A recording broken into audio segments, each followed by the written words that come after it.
The spaceship hummed softly as it approached the massive ring station. Inside the command room, Captain Deho looked out the window at the sprawling metal structure that housed the Galactic Council. His hands gripped the armrests of his chair tightly. "We are being hailed," said Jisoo, the communications officer. Her voice was calm, but her eyes showed worry. "Put them through," ordered Deho. A blue face appeared on the screen. The alien had 4 eyes and skin that seemed to shift colors slightly as it moved. "Human vessel, you are cleared to dock at Bay 12. Prepare for inspection." Deho nodded. "Understood. We will comply." As Earth's first official ambassador to the Galactic Council, Deho felt the weight of responsibility on his shoulders.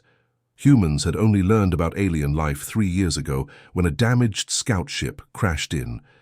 The ocean. Since then, Earth had rushed to prepare for this moment. "Remember," said Minho, the mission's cultural expert, "they will try to make us feel small. They think we're just silly animals who learn to use tools." The ship docked smoothly. Deho straightened his formal uniform and checked that the Earth patch on his shoulder was clean. He led his team of 5 toward the airlock. "Stay calm," he told them, "no matter what we see or hear." The airlock hissed open to reveal 3 tall aliens waiting for them. 2 had the blue skin of the one from the screen. The third was insect-like, with compound eyes and clicking mandibles. "Welcome to Central Station," said the tallest blue alien. "I am Tor, representative of the Viridian Collective. You will follow me for processing." The hallways were filled with strange beings from across the galaxy. Some floated instead of walked. Others moved on many legs. Deho noticed how they all stepped aside for Tor. They arrived at a large room where 7 different alien species sat in raised seats, looking down at them. "The human delegation will now be evaluated," announced a floating orb in the center. Of the room, a thin alien with pale yellow skin spoke first. "Humans have barely left their own planet. Why should they sit at our table?" "They have developed faster than light travel independently," said another. "So have many species. It does not mean they understand galactic politics." Deho stepped forward. "With respect, we learn quickly. Earth has many cultures and viewpoints. This diversity gives us strength," the aliens whispered among themselves. Tor stepped closer to Deho. "Now you must perform the greeting of submission," he said quietly. "Lie flat on the ground and allow the council head to place his foot on your back. This shows you understand your place." Deho felt his face grow hot. "Humans do not submit this way. We come as equals seeking friendship." Tor's 4 eyes blinked rapidly. "If you refuse, you insult the council." "I mean no insult," said Deho firmly. "But I represent all humans. I cannot start our relationship from a position of submission." The room grew quiet. The council members stared at him. "The humans refuse the greeting," Tor announced loudly. "They show disrespect." The council head, a massive being with gray skin, leaned forward. "Is this true, human? You reject our ways?" "We respect your traditions," Deho replied carefully. "But ask for equal respect of ours. On Earth, leaders meet as equals, standing face to face." "Arrogance," hissed one of the council members. "They are not ready." Later that day, in their assigned quarters, Deho's team gathered to discuss what happened. "They've put us on probation," said Jisoo, reading from her tablet. "We can stay, but have no voting rights for 6 months. "It could be worse," said Minho. "At least we're still here." Deho nodded slowly. "But something feels wrong. Did you notice how Tor treated the smaller aliens, and those workers with the collar devices?" "I did some scanning while we walked," said Yongmi, their tech specialist. She pulled up images on her device. "These 3 species all wear similar control devices. I think they're not here willingly."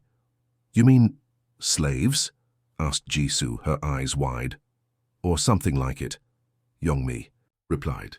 "The technology is designed to cause pain if they disobey." Deho looked at the images carefully. "The Viridians, especially Tor, seemed too eager to make us submit. Now we know why." "What do we do?" asked Minho. "We play their game for now," said Deho. "We learn their rules, and then we find a way to help those enslaved species." He looked at his team. "Earth stands for freedom. We won't let these Viridians continue hurting others." As night fell on the station, Deho stood at the window of their quarters watching the stars. Somewhere out there was Earth, depending on him to represent humanity well. He hadn't expected his first diplomatic mission to uncover a galactic injustice. But now that he knew, he couldn't look away. Tomorrow would bring new challenges. 4. Now he needed to plan their next move carefully. 6 months had passed since the humans arrived at the Galactic Council station. Life had settled into a routine for Daiho and his team.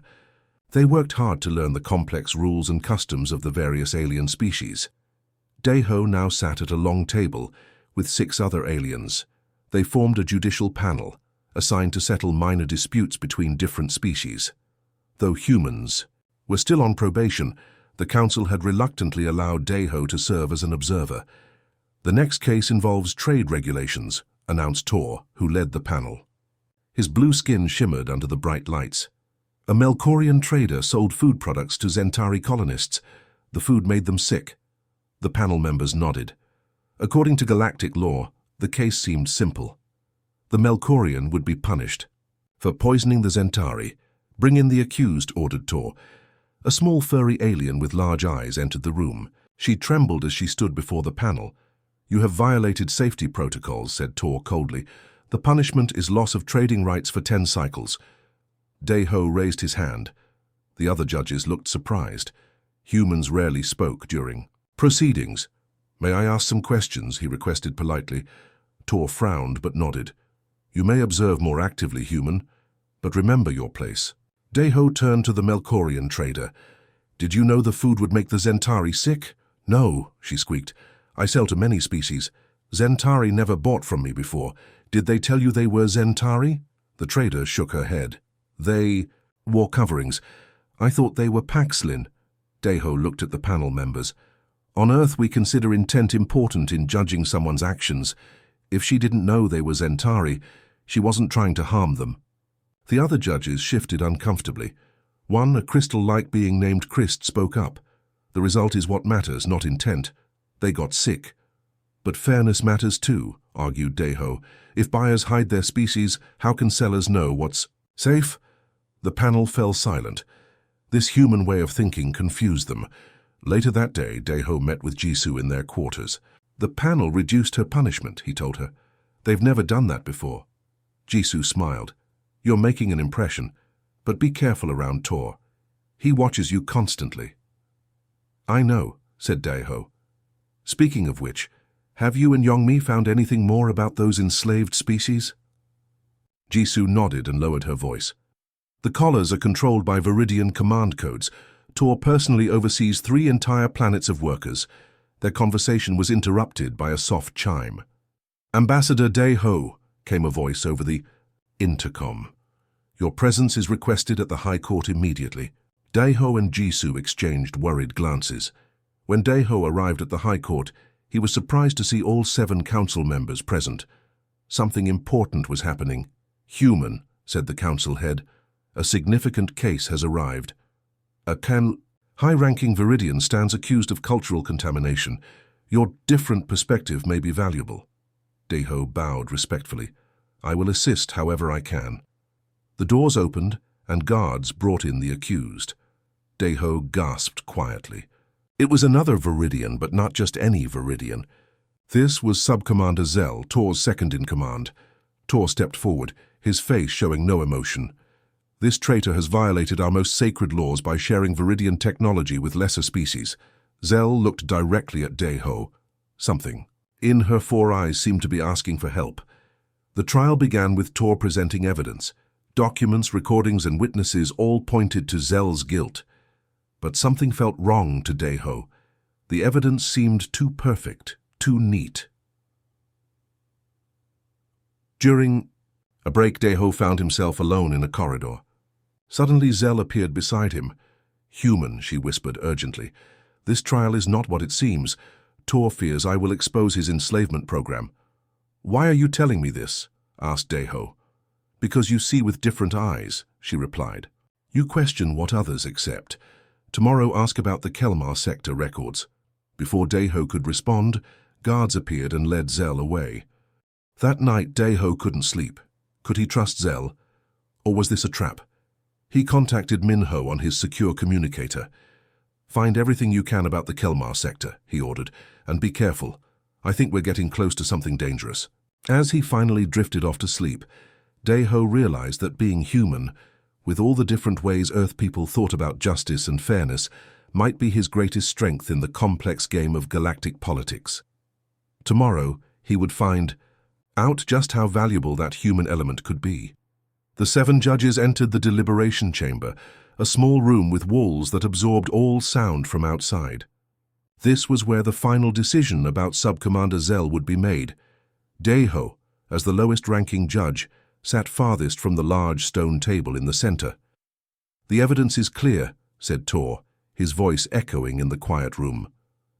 "Zell has betrayed our laws by sharing forbidden technology. She must be sentenced to permanent exile." The other judges nodded in agreement. In the 6 months Daiho had observed their proceedings, they had never disagreed with Tor's judgment. "May I speak?" asked Daiho. Tor's 4 eyes narrowed. "The human. Pay offer observations, but remember your place. You are here to learn, not to decide." Daiho stood slowly. "Thank you, Commander. I've been studying your judicial methods carefully. The Galactic Code states that all evidence must be examined fully before judgment." "We have examined it," said a judge with scales instead of skin.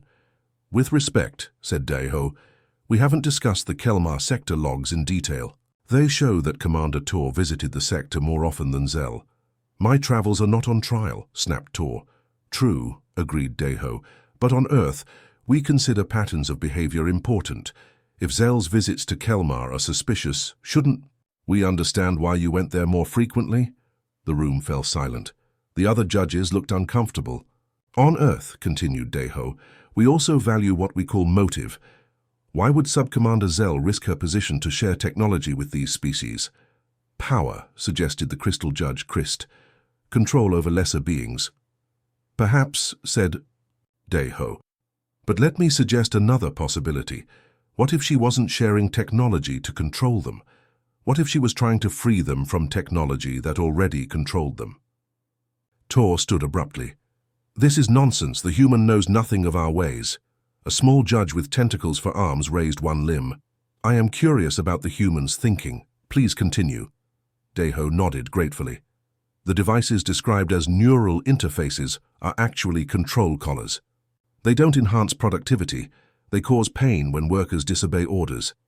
"This is a serious accusation," said the tentacled judge. "Do you have evidence?" "The data exists in the Kelmar sector logs," said Daiho. "The power usage patterns show pain signals being transmitted to thousands of workers simultaneously."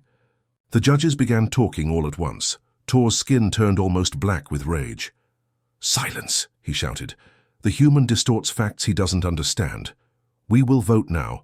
Those who find Zell guilty, raise your hand." 5 judges raised their hands, or equivalent appendages. Only Daiho and the tentacled judge did not. "The majority has spoken," said Tor triumphantly. "Zell is guilty and will be exiled." "I must object," said Daiho, standing again. "According to the Galactic Code, Section 419, a split decision requires unanimous agreement from the 3 highest-ranking judges." "You are correct," said Christ, sounding surprised that a human knew the code so well. "But we have the required votes." "Actually," said a quiet voice from the corner, "you do not." Everyone turned to look at Hajun, the human translator who had been silently observing. He rarely spoke during proceedings. "Explain," demanded Tor. "There has been a translation error," said Hajun. "When the human delegation was assigned to the judicial panel, Daiho was designated as what in your language translates to truth seeker. In the original Viridian legal code, this position is equivalent to what Earth calls a jury foreman." "What does this mean?" asked the tentacled judge. "It means," said Hajun, "that according to your own laws, Daiho has final authority in deadlocked cases. His vote counts as equal to the 3 highest-ranking judges combined." The room erupted in chaos. Tor slammed his fist on the table. "This is outrageous. A translation error cannot override our traditions." "But it can," said Christ slowly. "The Galactic Code is clear. If the truth-seeker objects, the case must be re-examined with new evidence." Daiho could hardly believe what he was hearing. Through a simple error, he had been given the power to challenge Tor directly. "Then I formally object to the verdict," he said firmly, "and I request that we examine the complete Kelmar records, including Commander Tor's activities there." Tor's eyes burned with hatred, but he was trapped by his own laws. "The deliberation will continue tomorrow," he said coldly, "with the additional evidence." As they left the chamber, Hajun fell into step beside Daiho. "Was it really a translation?" "Error?" Daiho asked quietly. Hajun smiled slightly. "The universe works in strange ways, Ambassador. Sometimes justice finds a path we don't expect." The Great Hall of Justice was packed full as Daiho entered. Word had spread across the station about the strange human who had challenged Commander. Tor representatives from dozens of species crowded the viewing areas, eager to see what would happen next. In the center ring stood Sub-Commander Zell, still calm despite facing exile. Nearby, Commander Tor waited, his skin a controlled shade of blue that hid his true feelings. "The deliberation continues," announced the court herald. "New evidence will be presented regarding the Kelmar sector activities." Daiho stepped forward. As the designated truth seeker, he now had the right to present evidence directly. "I have reviewed the complete Kelmar records," he began. "They show something disturbing. 3 planets in that sector are home to developing species, the Pax Lin, Zentari and Uleth. All 3 have been fitted with what Commander Tor calls neural interfaces." Images appeared on the large screens around the hall. They showed alien workers wearing metal collars, their faces twisted in pain when they stopped working. "These are not productivity tools," continued Daiho. "They are control devices, and the records show that Commander Tor personally ordered their creation and installation." Gasps echoed through the hall. Tor jumped to his feet. "This human lies. These species volunteer to serve the Viridian Collective. They are paid workers, not slaves." "Then let's ask them," suggested Daiho. He turned to the court herald. "Can representatives from these 3 species be brought to testify?" "Impossible," said Tor. "They are primitive beings who don't understand our legal system." One of the senior judges, the tentacled one who had supported Daiho earlier, spoke up. "According to the Galactic Code, any sentient being may testify if they can communicate clearly." "I agree," said Christ, surprising everyone. "Let them speak." Despite Tor's objections, the court herald sent messages to the Kelmar sector. Within hours, 3 representatives arrived, one each from the Paxlin, Zentari and Uleth. The Paxlin speaker, a small being with golden fur, stepped forward first. His neck showed marks where a collar had recently been removed. "For 10 cycles my people have worked in the mines of Kelmar," he said softly. "We were told it was to pay for protection from space pirates. But when we asked to leave, this happened." He touched a button on a small device he carried. Immediately he fell to his knees in pain. The crowd gasped. "This is what the collars do," he explained when he recovered. "Sub-Commander Zell discovered what was happening. She tried to remove our collars secretly, replacing them with fake ones that didn't cause pain. The Zentari and Uleth representatives told similar stories. Tor's skin had darkened to almost black as the testimony continued. "This is why Zell stands accused," said Daiho. "Not because she shared technology, but because she tried to free these people from illegal enslavement." The hall erupted in shouting. Some demanded Tor's immediate arrest. Others called for an investigation of all Viridian activities. The council head raised his massive arms for silence. "We will vote now on the fate of Sub-Commander Zell." One by one, the judges cast their votes. This time, only Tor voted for guilt. Even his former supporters had turned against him. "Sub-Commander Zell is found innocent of all charges," declared the council head. "Commander Tor will be detained pending investigation into these serious allegations." As guards led Tor away, the council head turned to Daiho. "The human truth seeker has shown us something important today. Justice is not just about following rules. It is about seeing with clear eyes and hearing with open ears." Later that day, in a private ceremony, Earth was granted full membership in the Galactic Council. The probation period was ended early. "Your species brings a unique perspective," said the council head, as he presented Daiho with the official seal of membership. "You question what others accept. You seek fairness even when tradition says otherwise." Daiho accepted the seal humbly. On Earth, we have many different ways of thinking about justice. Our strength comes from this diversity. In the following weeks, representatives from several species approached Dayho to learn more about Earth's judicial systems. The Galactic Code was revised to include human concepts like innocent until proven guilty and right to speak in one's defense. The three formerly enslaved species were granted their freedom and reparations for their suffering. As they prepared to return to their home planets, the Paxlin leader sought out Dayho. "We did not know there were beings like you in the galaxy," he said, "ones who would stand against power to defend strangers." "That's what humans do at our best," replied Dayho. "We see injustice, and we try to fix it."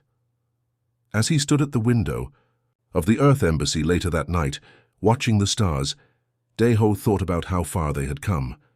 Humans had arrived as outsiders, barely tolerated.